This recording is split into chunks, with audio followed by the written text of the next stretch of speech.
আসসালামু আলাইকুম সবাইকে। তো আমার একটা বাইকের প্রবলেম হচ্ছিল যে চাবি দেওয়ার পরেও এখানে মিটারে কোনো কিছু আসছিল না, অ্যান্ড স্টার্ট যখন কিল সুইচ অন করছি সাথে সাথে এখান থেকে মানে মিটারটা চলে যাচ্ছিল আর কি, মানে পাওয়ার পাচ্ছিল না।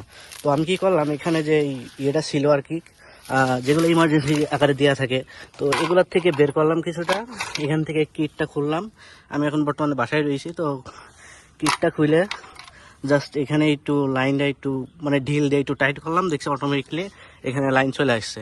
তো আপনারা এটা অবশ্যই বাসায় ট্রাই করতে পারেন যাদের এরকম সমস্যা হয়, বিশেষ করে ধোয়ার পরে এরকম বাইকে এরকম ঝামেলা হয় যে আমি ঠেলে নিয়ে যাচ্ছি তারপরে স্টার্ট হচ্ছে না। পরবর্তীতে আমি যে এখানে যেই টুল বক্সগুলো ছিল সেখান থেকে বের করে আমি নিজেই আর কি এটা ঠিক করে নিলাম। ধন্যবাদ সবাইকে।